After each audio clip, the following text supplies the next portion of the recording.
Born. It looks live. We are live. Looks hot. Here we go.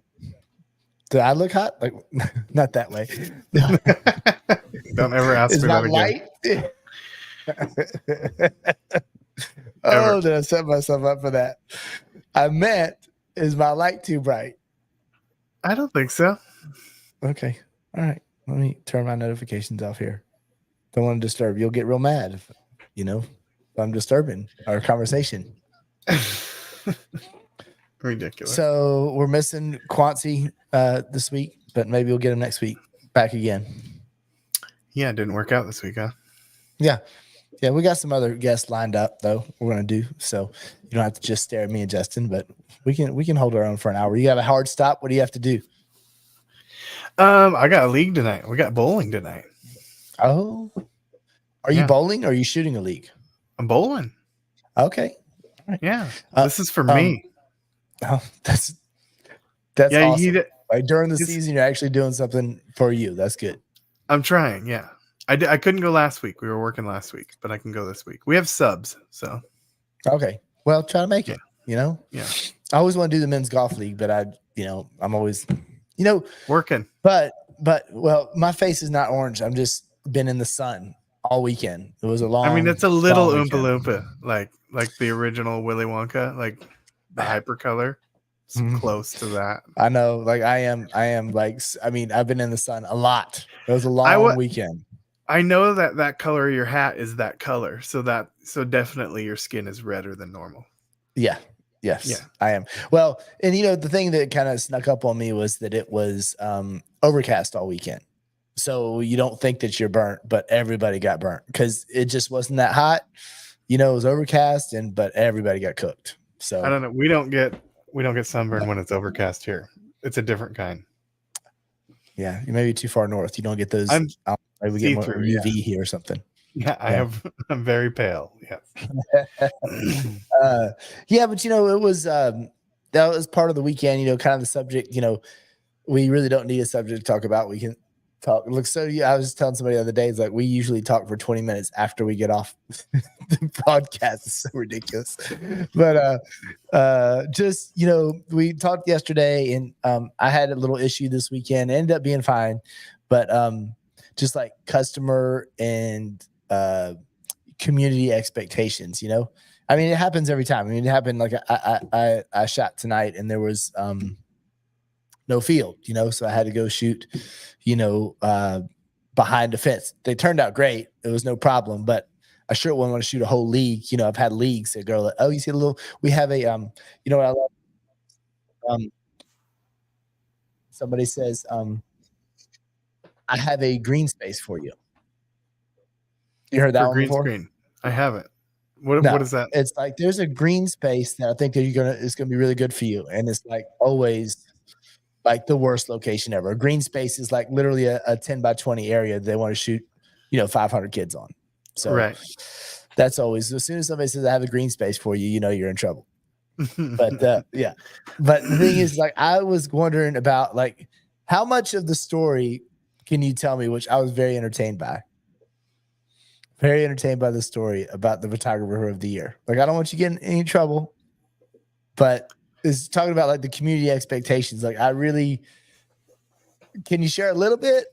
Not at all. It's a little sore subject still. I just lost yesterday. You're still kicking me. I'm still down. Well, what I meant was, I don't know if you want to say it, like, is there something that's like, it's not safe for you to say? I don't want to jeopardize any of your customers, is I guess what I'm getting at, rather than. Oh, it doesn't jeopardize anything. I'm just second best photographer out of the Reader's Choice Awards again, 2 years in a row. Right. And I can take my beating. I just can take it. I just want to see who I'm losing against, and I can't find the photos that I'm losing against. That's fascinating. Like, you lost to a photographer that you have no idea. Like, you're the mayor of Astoria. No, I'm not the mayor. Not the mayor. Well, no, you're unofficial, in my opinion. Like, everybody who went to boot camp in Astoria considers you the mayor. Just so you know. Just like, I guess you could say, what do you call the what do you call it? I don't know. I'll think of the word for a second. But everybody knows you.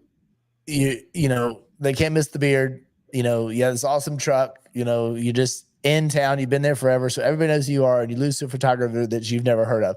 Like that doesn't happen. You can't live in a town the size of Astoria for your entire life and be a photographer and then lose the best photographer to somebody you don't know who they are. That's impossible. It's a tough pill to swallow, but it happens. Happened 2 years in a row. So I think you need to elaborate on the story because I think people want to hear the story. I don't know. I don't have any elaboration. I don't know why. It's a tough deal. Sounds fishy. Like, I don't know. Yeah. Like, yeah. You know, so they get those little, those community newspapers that vote for the best photographer. I don't even think I've ever even been in the running for that. Because maybe I'm in a special. I don't know how you category. get in the running. I don't even know because I actually didn't even know what was going on this year. I swear I did not even know. So we got the invite to go to the dinner. And so there's an award. There's an award. Yeah, there's like an awards dinner. So you get this invite. You think, well, I must have done pretty well, right? So you go and I think they must send it out to the top 3, which is cool, and you should be proud of taking second and third for sure. But it should be apples to apples when you're going against people on certain things. Like don't have awards if they're not realistic awards, because they don't know what that does to somebody's psyche. When you take second place or third place to somebody that you've never met, that's hard to deal with. That's a hard pill to swallow sometimes. So it's just impossible. Crazy. Like it's like a restaurant. You know what I mean? It's like, who is this restaurant? Like you lost, like if you're a restaurant in town, you lose to a catering company another state away. That's what that feels like. Yeah, and it could happen, I suppose. That because it happened. It clearly is kind of happening in our little. What are I don't know. There's categories. I don't know what they call them. I think they call them categories, but arts and photography and all kinds of things. And it's great. It's cool to be recognized. So I am very super uber thankful for that, regardless of how that went down. Like I appreciate everybody voting. That's cool. It's cool to even be nominated. I think to even be on the list. So that's a pretty amazing feat in itself. But because there's a lot of photographers, right? Even in our area. So there's a lot of great ones. So I know for a fact I am not the only one by any means. So it's great to see other people succeed too. But you just want to lose to somebody that. Yeah. Well, they're taking somebody's spot, right? Even so, they're taking somebody's spot. It could have been number 3. Yeah. Well, absolutely. I mean, that kind of leads me to like I've never really been in the world of photo contests and stuff, and you were kind of involved in that world for a little while. Like, what do you think the importance of that is? I mean, I don't have anything. I think they're cool way to. I think it's a big deal, and I think that's maybe why I take it a little bit personal when you're nominated and people are voting for stuff. Like, I used to go to WPPI all the time, and I think that the best bang for your buck was to get there the days early when they were doing judging, and you got to go watch. Tell people what WPPI is. Tell them because that. People might not know that. Wedding and Portrait Photographers Incorporated was what it was. So it's wedding photographers, portrait photographers, seniors, portraits, weddings. Weddings were a huge part of it. They're the main piece of it. So, and it's people from all over the world. So you literally are seeing the best of the best when you go to a print competition, because people pay money to enter their prints of images that they took that year, and they submit them, and you get honest, good feedback from a panel of judges of 5. And so you want to be in that room and you want to listen to all that feedback that you're getting, because that panel is they are the ones that have been winning for years. Typically they're the ones that understand photography the most. Some of them are teachers, some of them are photographers, some of them are printmakers. So, the list is pretty long.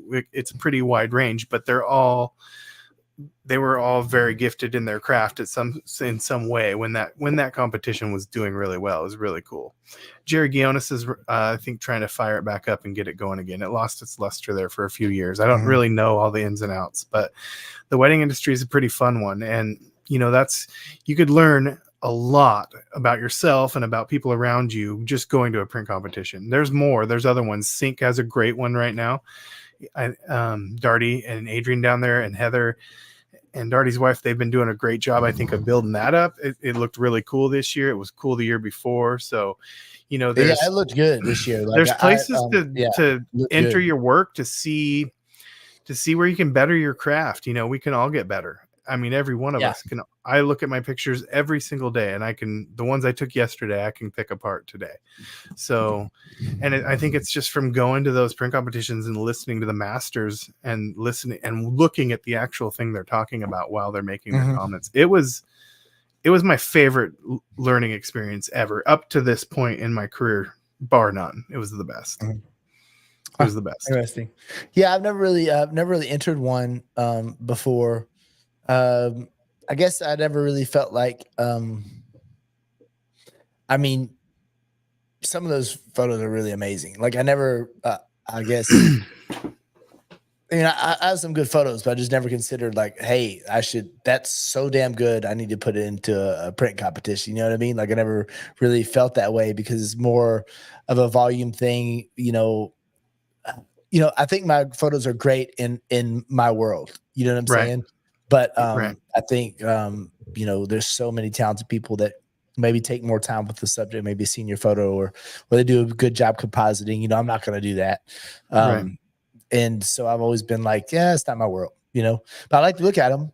But it's just, that's where I started getting a little bit iffy on the print competition was in the world of photography. You start kind of I started turning into a little bit of a snob about how perfect an image could be. Cause I don't know if there is one yet, but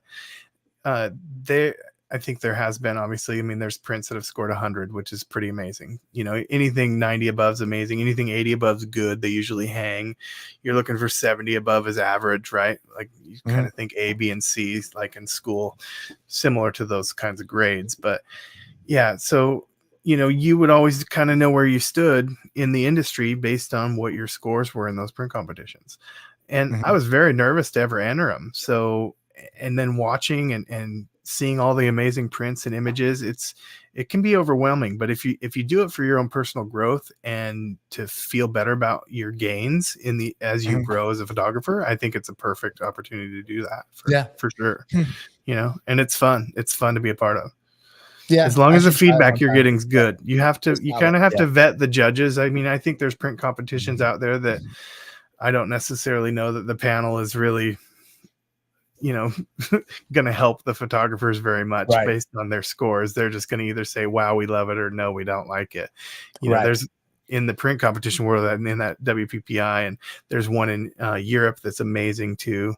There's a few really renowned ones in the world, and those are the ones that are pretty fun to be a part of because that's just the best of the best because it's not cheap to enter. And you're printing some of those prints, could cost you a couple $100 just to print them and mat them or more. I mean, you could spend $800 on a print and mat, really, probably.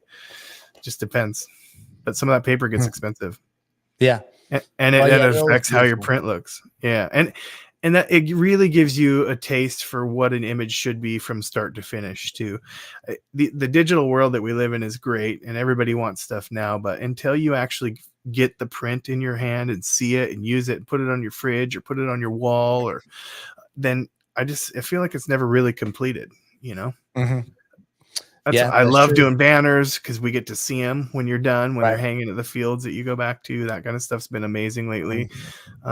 There's, that's a completed project. So that's cool. Love that. Well, I started kind of going down that road at one point where I went and got that, certified professional photographers. I was just trying to separate myself any way I could from my competition because, we were super small and, if I could say, hey, we're, any competitive advantage is more of a marketing thing than anything. And I remember that year I got my images reviewed and they were sports images and I got beat up pretty bad, my stuff was shit. I was like, okay, yeah, maybe this world's not for me. And, when I looked back at it, she was right in a couple instances, but there was one photo that she was so completely wrong on. It was because she wasn't a sports person. You know what I mean? Like even today, that's still one of the best images I've ever taken. And I got beat up on it. I'm like, wait a second.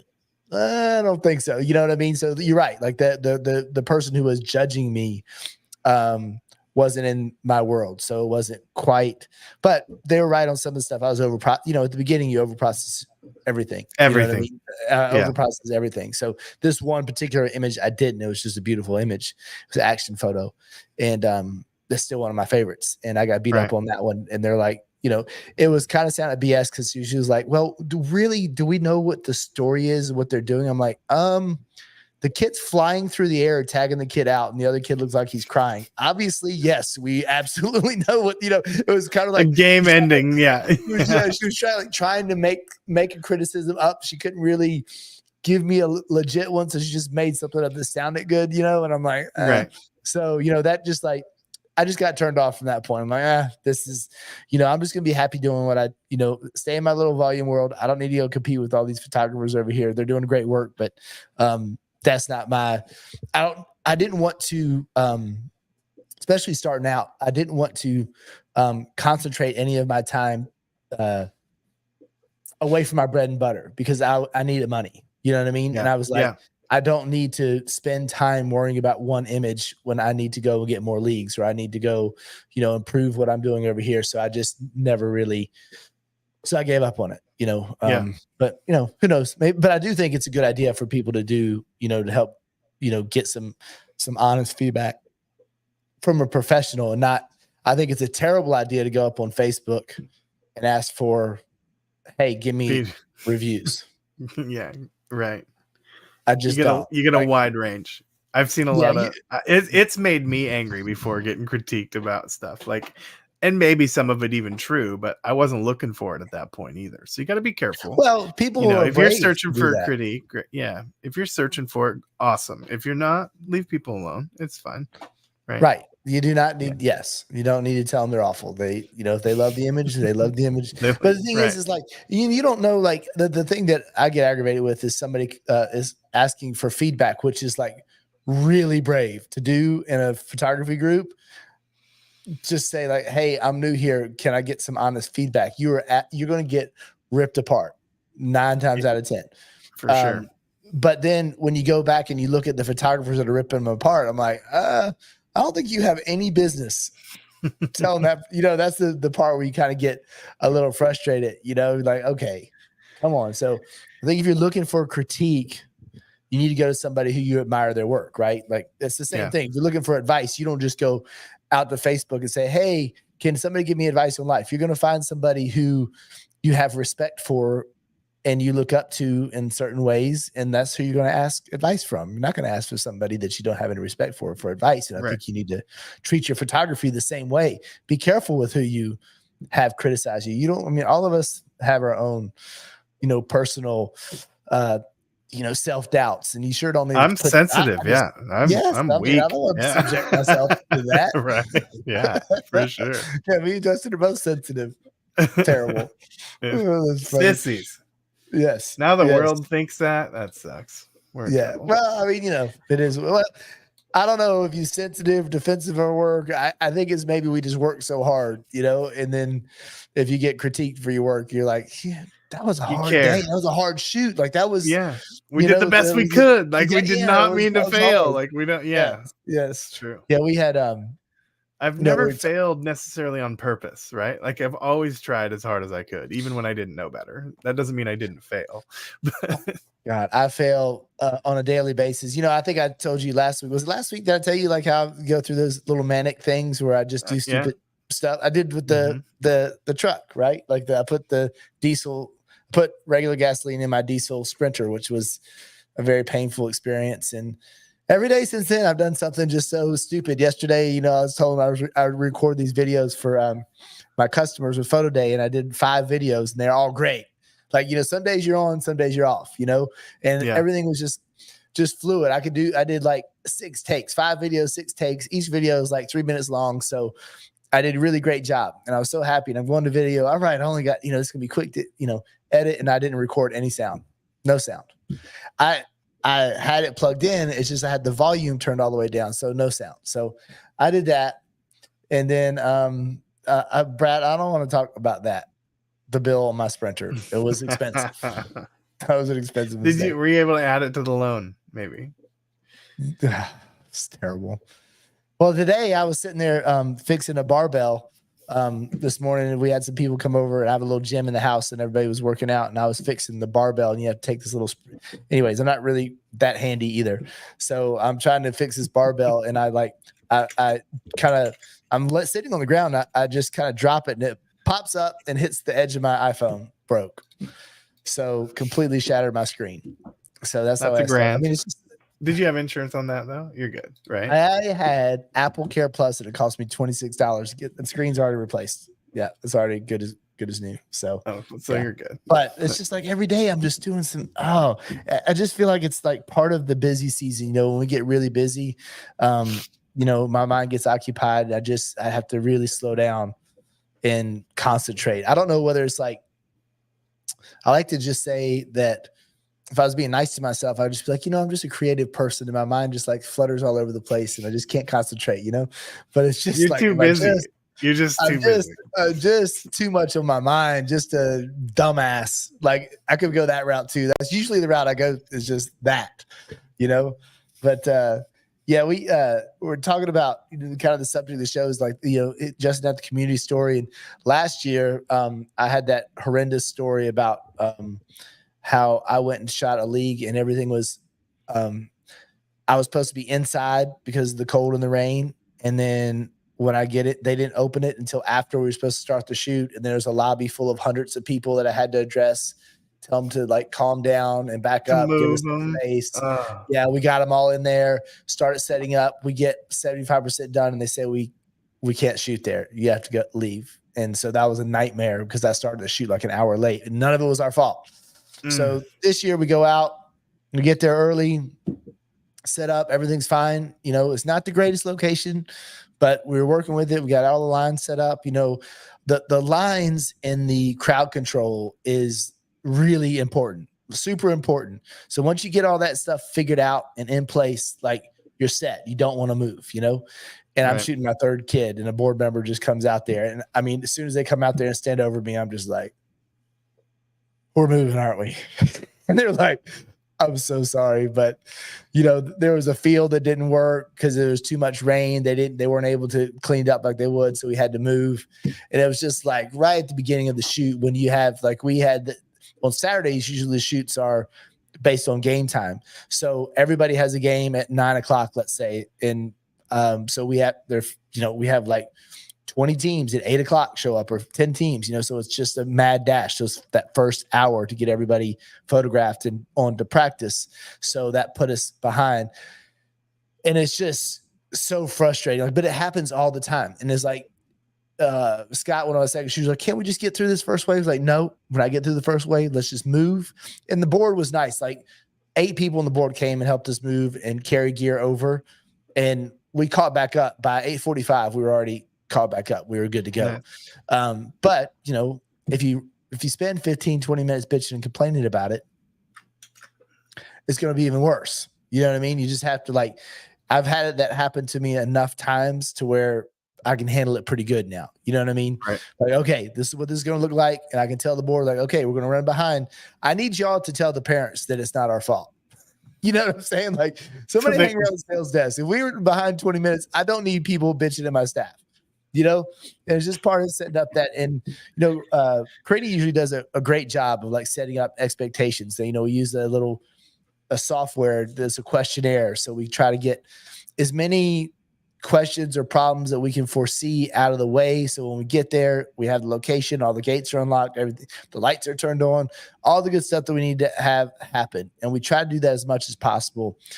But sometimes just shit happens, you know, and you can't. Yeah, not just sometimes. I mean, almost always, right? You always have something. You always have to shift gears and fix something. Like you just can't let it ruin your day. You got to try and power through it usually. But yeah, correct. Yes, but you're right. Angry parents being behind schedule when they got a game, you know, and they're like, "Our game's in 10 minutes," you know, and they're mad at you, and like that's hard. Right. That's hard to get through. You know, it's hard because the thing is typically the board knows, but you know, we're just kind of in this interesting job where we have 2 customers, right? We have the customers that are the board and we have for the actual people who are paying.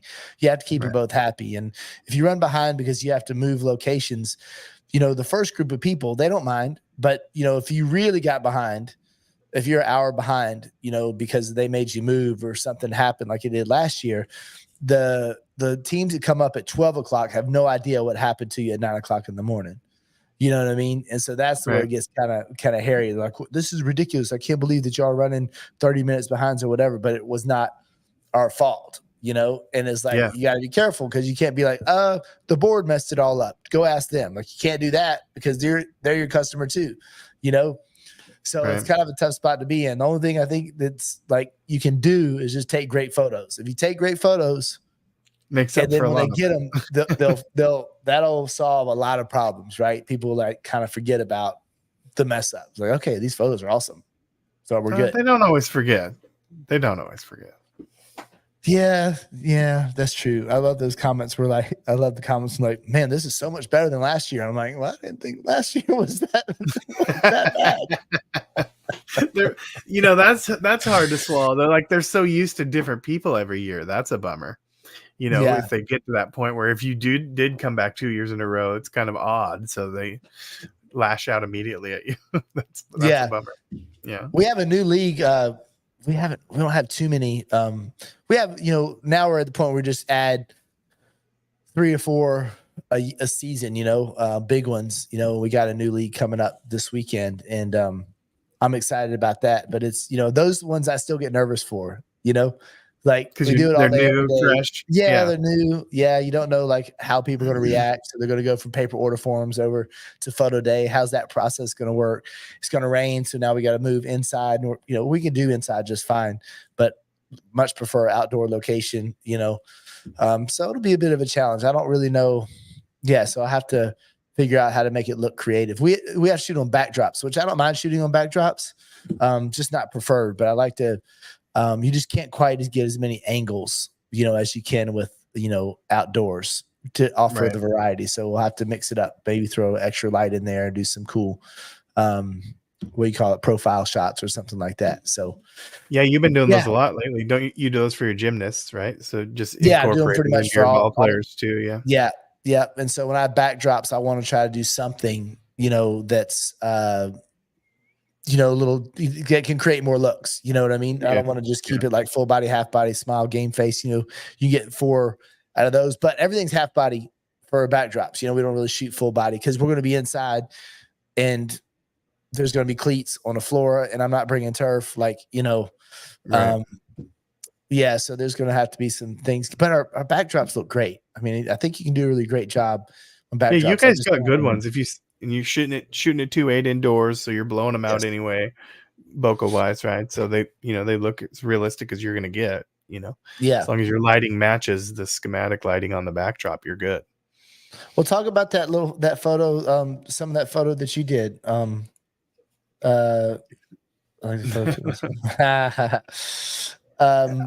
Let's see. What did I do? Then tell him what you did to me. I don't know. What did you do to Jody? I don't know. I did something. I don't know. What did I do this weekend? I don't know. Jody, it's still on the table. You still move out here any day. Any day. I don't know. I've done so many bad things. Well, mistakes. I had some mistakes. I don't even know what I did to Jody. I'm sorry, Jody. I don't know what I did. You have to. You've messed with it too bad. Yeah. So yeah, talk about a little bit about. Are you able to pull up your any of your orange stuff people were having questions about? Justin took them. I did get a lot of questions about that after I posted it. A lot of people, it was a fun shoot. They gave us really good leeway and gave us a space that we were able to create something pretty cool. We have a lot of space where I shot those. It's an old field house at the high school. So we get a lot of rain. I think people they do a lot of is like they front light that smoke, and that's why they don't get a lot of pop on their smoke in their gels. Right. And some people were, said they have a problem with a little bit too much color spill on the athlete if they don't like, if they don't want that. I think that a lot of that's just overpowering that gel light and then having to really crank up your other ones to make up for it. Find these really fast here. Yeah. And space is always your friend. If you have a lot of space, backing those lights up as far as possible is always a good idea. And zooming in to compress that background is good. There's lots of little tips and tricks, but it's just a matter of going out there and practicing, and try to do stuff a little bit different. But if you're indoors, you should be able to make that smoke pop. You really should. You should. Absolutely. Yeah. You can't find it? I can find it. I shared my screen, but it's not coming up. I don't know what's going on. Yeah, I'm not sure. Like, we're having a little problem with screen sharing, so I'm not quite sure. So we'll have to go look at it. Yeah, because I'm not able to share my screen anyways either. But take a look at Justin's stuff. If you go on Facebook, you can kind of see what he's got going on. And just keep in mind when you're doing those smoke photos that you have to have some distance between, your main light and that smoke. Otherwise, it's going to hit the smoke from the front and everything's going to kind of just be desaturated. You're not going to get those really vibrant colors like he got on that orange. And also, you got a little bit of cast with the blue, the orange on the girls, because I think one of the questions that Derek Montgomery had was, how do you keep the orange gel from spilling onto the face and maybe changing the complexion of the face or the hair, right? Right. And that's part of what I tried to explain in that. It's hard. It's better to show. One of these days we should just do a live video of that, maybe. But you got to get that backlight where the gel's at far enough away. I was only trying to light the smoke orange. Everything else, the subject, I don't even want the smoke to touch him. And I had enough room. It was like 20 feet away is where I set that backlight with a long throw reflector. And I like that long throw reflector because it created the perfect, amount of light, the light orientation onto the smoke. So think of it like setting your reflector up next to the wall, and the further you pull the light away from the wall, the bigger that spread of light gets. That's your inverse square law. So with the long throw, as you pull that away from the smoke, it doesn't get wide super fast. It stays in a cone longer, right? So I like the shape of that if I have the room to put it to where I like it. And then I put my kickers on the front side of that smoke, so my kickers aren't touching the smoke either. And then I grid the front, the key light as well, so that it doesn't spill over the top of your subject onto the smoke, because the smoke is a separate thing. It's like a whole nother photograph. Think of it that way. Think of it in two different layers. That's the different layer. So and just don't get any other light on it. That's a great point. Consider it complete. Yeah, you set up that completely different than you set up your main light source. Yes. Oh yeah. And you don't want your main lights touching that background, if at all. Treat it different. You got two different subjects. Smoke's one subject that I want orange. My player, I do not want that color. So light them different. And then you got the grid is your friend, and that's a good one to pull out of your bag there. Use those grids. So that way you can really control those lights. I think just about any softbox these days, or definitely Octa, which is what I use there, come with one. I mean, or you can usually find a kit with them with it.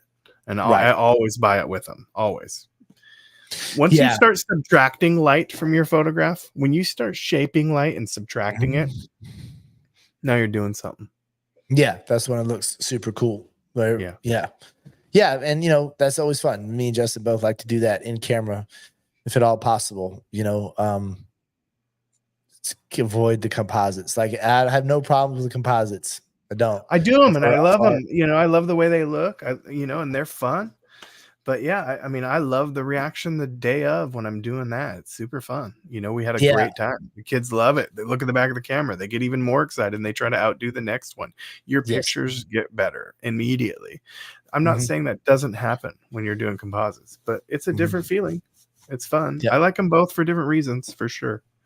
Yeah, we're doing a composite tonight. I just shot a little baseball team, and so we're doing a banner, and we're doing composites. But it's also I lit it for it had a natural background, had a pretty cool, it was kind of a still wintry, so the trees still kind of look Halloweenish. They're not green yet.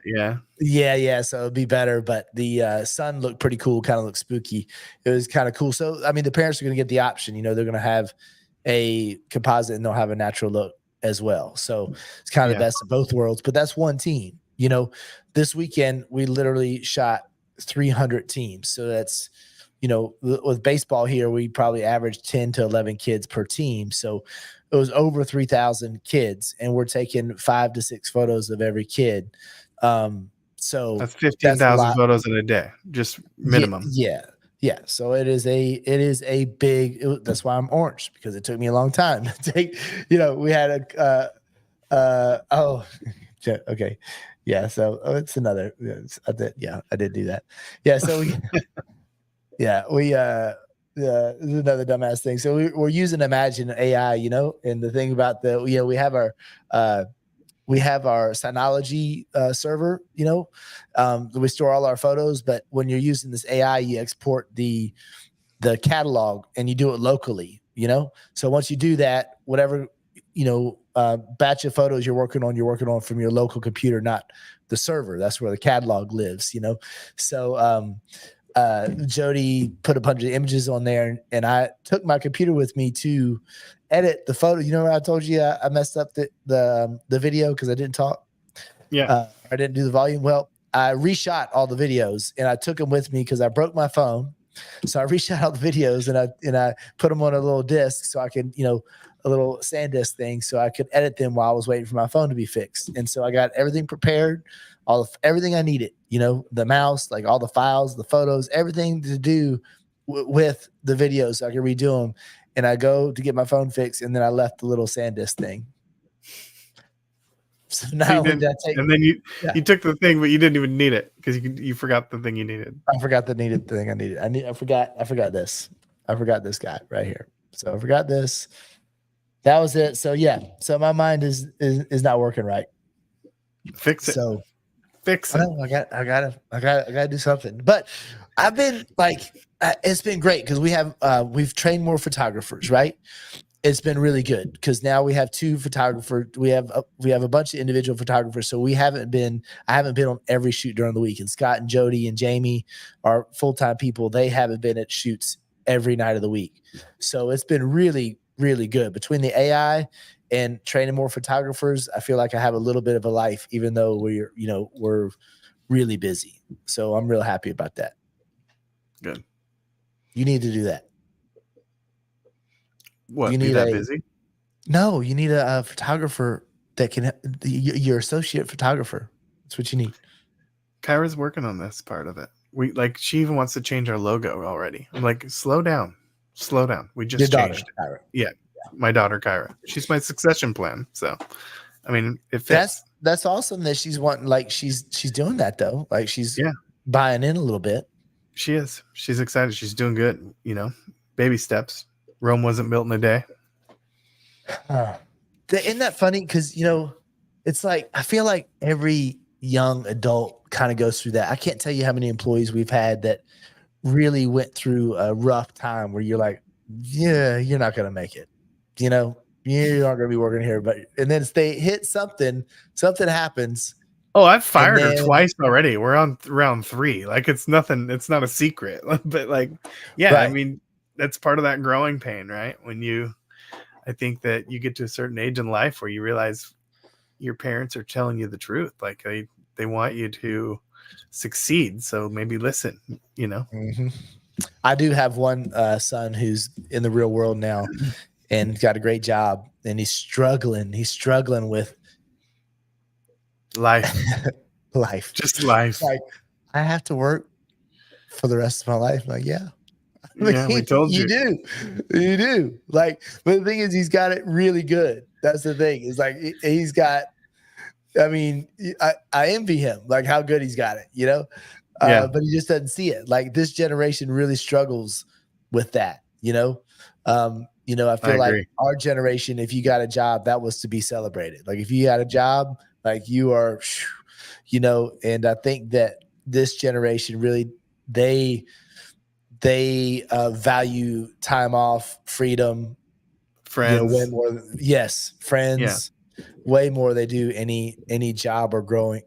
I don't know if it's growing up is work was our ticket to freedom. You know, our parents were around, but we lived pretty free in the 80s and 90s. If we're being honest, you know, we got to do a lot of stuff nobody in the history we ran around like crazy people with no problems ever, it seemed like. I don't know. So like we were pretty wild, but jobs were our ticket to freedom. We needed money. We needed money to spend. We needed money for our Jordans. We needed money to go golf. We needed money to, you know, to do stuff, go to the movies. I don't remember not one of my friends that wasn't at the driver's license testing The day of. the day of their birthday. The morning, Not the one. day of. Yes. Yeah. Everybody. Now kids will wait till they'll wait till 18 after high school. And they're like, oh, now I'll get it. No shot. Yeah, it's crazy. I mean, we've had a lot of foreign kids around here lately because we have our two I don't know, foster kids. We have our two exchange students. Exchange students. Thank you. You're welcome. Oh, Lisa. Working is overrated. Lisa. That is true. Yeah, that's a whole nother show. Yeah. I mean, it's those phones. It's the phones. The phones are tough on these kids. Social media, the phones. We didn't have that. We just didn't. We didn't have to worry about that stuff. No. It's not. I don't know that it's all for the better. To be fair, but it's frightening. I don't think it's for the better. It sure is convenient though. Like, I don't know how I'd like life without it. Maybe I would. I don't know. Yeah. Yeah, that's a tough one. Yeah, it's tough. And then I don't know, like I was terrible at corporate America. And so I feel like, well, maybe he's just bad at corporate America, but I don't think that's it. I just didn't like, I felt like corporate America. I don't even know the meaning of that, I guess. You never really had to, I was in construction. Yeah. It was a different hate of life in the rainforest in the Pacific Northwest outside every day. Like you do that your whole life, your life isn't very long usually. And that's no secret. That's just not a secret. That's just facts. I've seen a lot of them come and go and work really hard for what? To die early. No, thank you. Well, the thing about it is like he was, my son was like, well, he's got a white collar job, he's an engineer. He's a super smart kid. And he's like, I almost feel like I could have just gotten a contractor job out of school. And I'm like, son, that's a whole nother set of problems. It's like, it's not going to be like, you're not going to find some. Yeah, there's nothing perfect. You got to suck it up, right? To do. That's why I still cannot believe I get paid to take photos. I can't tell you how thankful I am for that every single day. Because but it's because you've had those rough jobs. Yeah. Right. I mean, I sold insurance and it was the type of insurance. I'm not saying I wasn't like this set up State Farm. I was like a really difficult commission only. The knock on doors, trying to get people to change. Exactly. Awful, tough job. And so that job, doing that for about 3-4 years will make you thankful for the rest of life that you can take photos and get paid for it, And right. So you better do it well. Right? Yeah. So you can do it forever. So right. I'm motivated. Like let's go. Yeah. I have no problem. I know what it's like to have those terrible jobs and be broke and not know if you can make the car payment or your cell phone bill, those feelings, so, my child hasn't had that experience to really know, like, I might not pay my bills, or skip your bills that month to pay for another bill because you couldn't afford all of them. And you have to decide what one you want to try to go without that month. Right. That's a problem. Yeah, it's a tough one. Many times. I mean, we're definitely like, we do well, but we're not like generationally wealthy, but no, not even close. And you do a lot better than I do. Well, I mean, our kids they went through a rough time too. They still remember us being broke. That's actually a good thing. They still remember us being broke, but they know as adults though we have their back. So and they've also seen how hard you had to work too, right? Like they've seen it, and they've seen the sacrifices you made for that too. Anybody that's successful like you work a lot to get there. It's not free. There's a lot that comes with that too, to be fair. They still struggle sometimes seeing that though, because, I don't know. My oldest son, had the baby. So I'm a grandfather, and his perspective of life has changed so much over the last year. having that baby and being responsible for that baby. You don't even hear him really even talking about his job. All he talks about is the kid. I mean, it's, you know, part of it. How but could like, you not? Have you seen your grandbaby? That thing yeah, is supposed to be talked about. Cassius yeah, is amazing. But yeah, when you hold your kid for the first time, like if you don't get that feeling of instant change in your life, like I don't know what happened. Sorry you missed it. Sorry that didn't happen, that connection. But the first time you hold your first kid, whew, there's something that washes over you. It changes your whole outlook on life. You drive 5 miles an hour home, you know, the next day, because that's the first time the baby's in the car. You know, it doesn't happen quite like that with the second one. I drove the speed limit home with the second one, but the first one, you're very afraid of life after that. Lisa's mad. You wouldn't be near as interesting, Lisa. If you were No, born Lisa, yeah, you would be lame. Yeah. I You're think it's way all cooler good that since we you weren't. go through the hard times, you know? Yeah, I Absolutely. mean, it's tough. This parenting thing is tough. But, you know, I think it's pertinent because this is why I think if we bring it back to like photography in our businesses, I think it's very pertinent to kind of understand what these 20-something-year-olds are going through, because sometimes we can't relate, you know, and they got a lot of their own different kind of pressures that are really, I don't know. Yeah, they're tough in a different way, right? I mean, that internet bullying's pretty mean, and those kids can get pretty mean to each other. And we don't even know till it's too late as parents, because we don't have, it's pretty hard to manage all that without interfering with your kids' lives, like you don't want to, you have to a point, but you don't want to, you want to give them their freedoms to a point too, I think. Yeah, we have different lives. Yeah. Go ahead. Well, we have some employees are very introverted, and Karina's put them out there as a salesperson, and it's helped a lot of them. Like, your job is to greet the parents. You know, typically we want to have our happiest person out there greeting parents, but sometimes, like we had, you know, if you have 3 jobs or you have 2 gigantic jobs, you know, you kind of spread thin on the staff. So sometimes somebody has to step into a position they're not comfortable with, but oftentimes it's really good for them, you know, because kids really struggle with the face-to-face interaction these days. They really struggle with it. They just want to put their phones down or look at their phones and not be engaging in what's going on up here with the customers, you know. So it's good for some of them, you know, take them out and make them, you know, actually talk to people. That being said, I don't really want my business to be the total practice ground for your insecurities. You know what I'm saying? But we give them a chance, you know? We give them a chance. But you have Kyra, but are you going to grow? Do you feel like you want to grow to where you're going to have assistants and things like that? Or do you just want to keep it you and Emily and Kyra? I like the size we are, you know. I like being hands-on with things. I like photography. So the growth part is great, but when it starts cutting into me being a photographer, I don't really want to do that. Yeah. I want to make enough money to survive and be okay.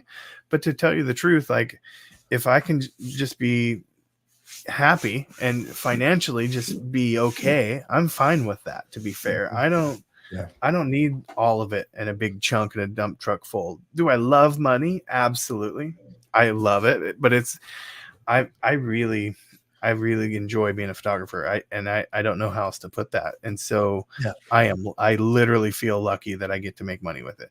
Now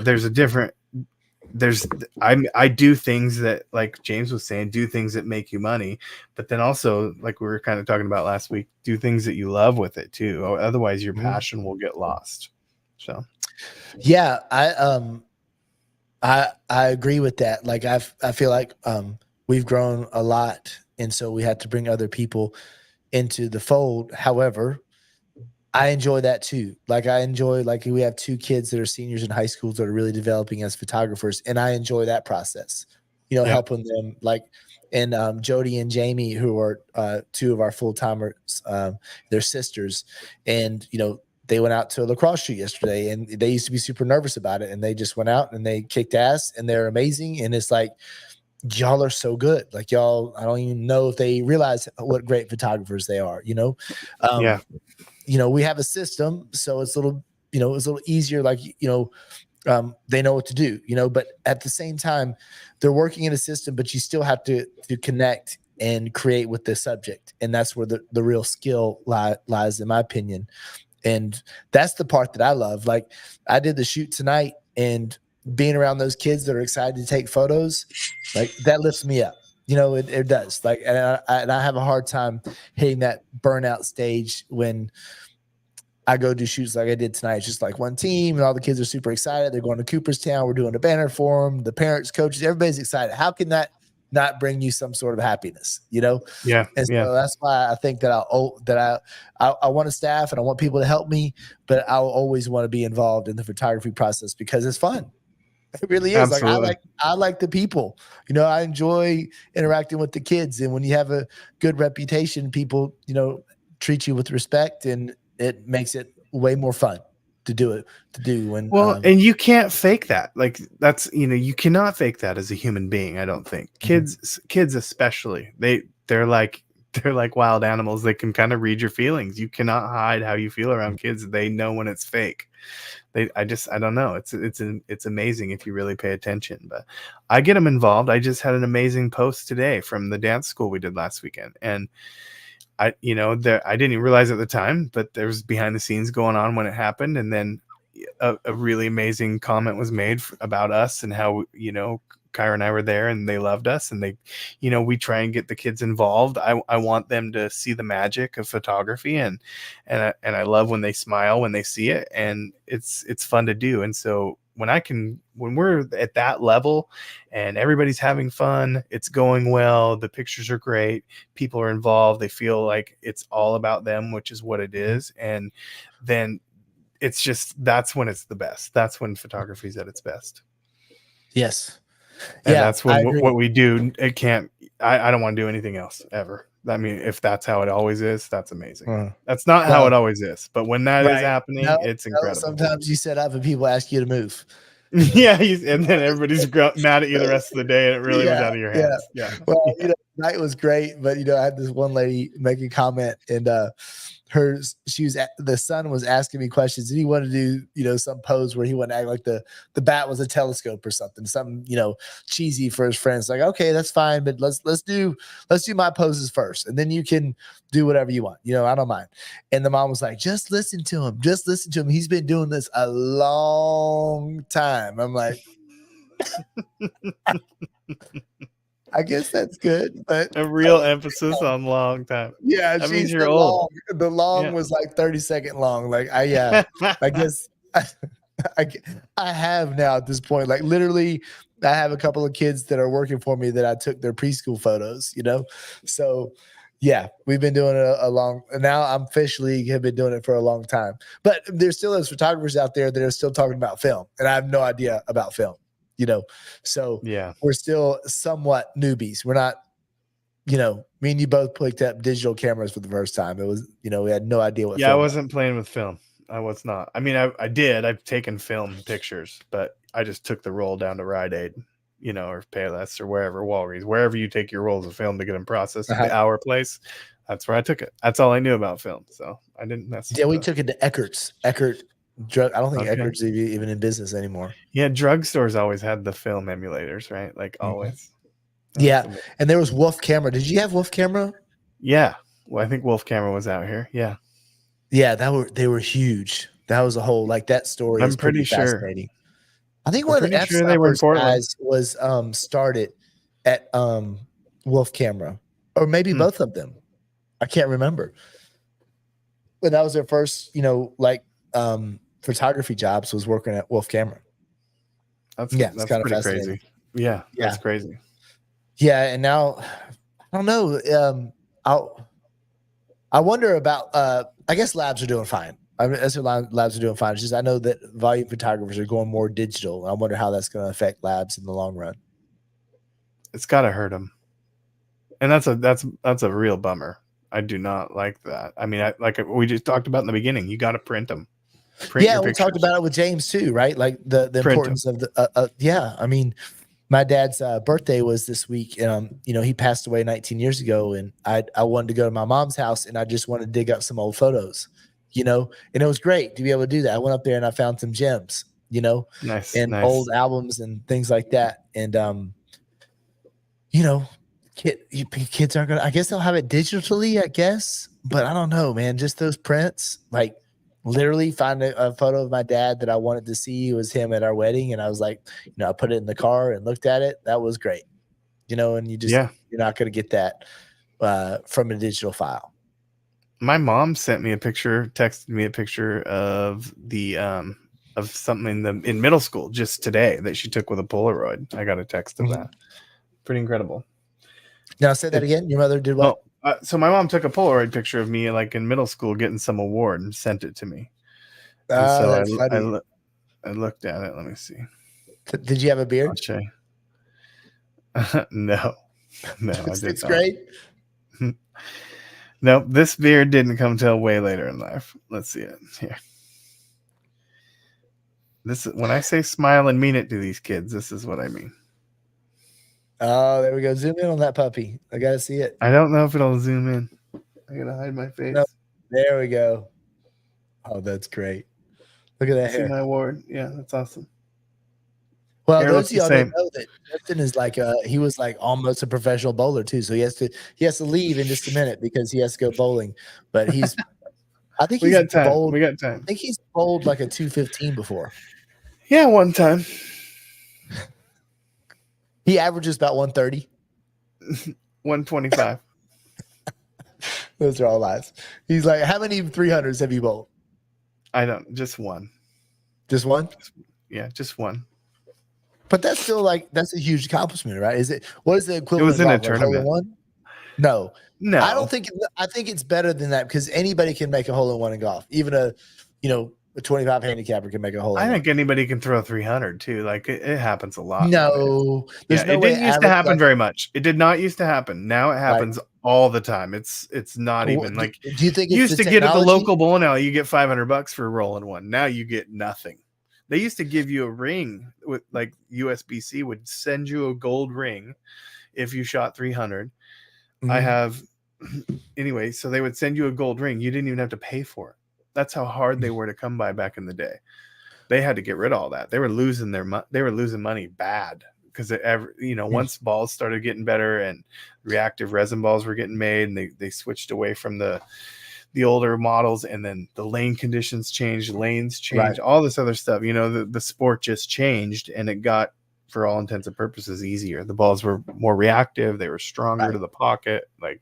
So it's not as big of a deal to do that now. Not as big of a deal, right? But when you did it, it was a big deal. No. I'm trying to, I'm just trying to build you up here. I'm just trying to. You're just not letting me do it. I'm trying to, make jokes about your low average and everything. You're just not falling for not taking the bait on anything. I take bowling serious. Well, you'll have to let us know next week what you bowled tonight. Have you brought the team home?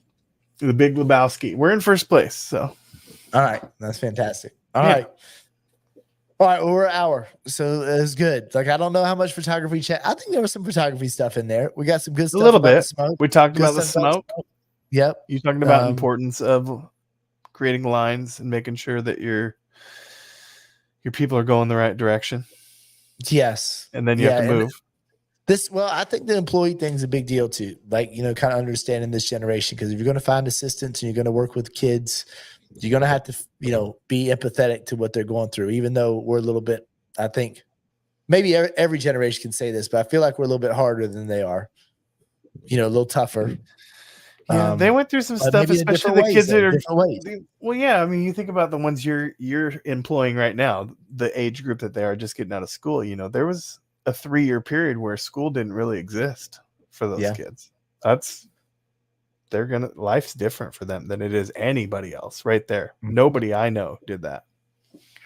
Nobody went through that. Yeah, that is true. That whole COVID thing, I don't know that you can ever, measure the mental health of the kids, that came out of that. It's funny because, Juan here, those of you who don't know, I have a exchange student from Brazil and his name's Juan. He's 7'1". He's got like an amazing opportunity. I hope I can share with you guys, in a couple weeks once it's all said and done, but it could be like just unbelievable opportunity for him. So we're super excited for him. But I didn't know until last week that when he was in Brazil, when he hit his growth spurt, that he got offered to go train with the best team in Brazil, youth team. And then COVID hit and they sent everybody home. They sent everybody home, and he went and played his local league and didn't do well, did terrible in school, like terrible in school. And it's affecting him now. Like it's still a problem with college, like COVID for him, even though it was when he was a sophomore or whatever, it still made a huge impact on his life. It's crazy to me. Yeah. It's sad. Yeah. But he's going to be all right. So we're not worried. He's going to have a little problem with the GPA, but we'll get it up. We'll get it up. Yeah.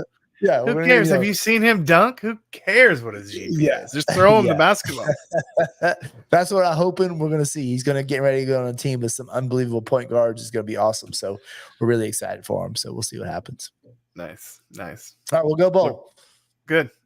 Maybe next week, huh? Are we going to next week keep rolling again? Are we all the way back? Yeah.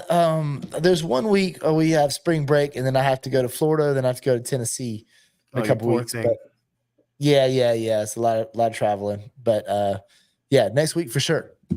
Okay. Report back with Bowl. Right. We'll hopefully we'll work on getting a good guest for next week. It's a surprise. All right. Have fun. Happy bowling. Bye, guys. Bye, guys. Bye.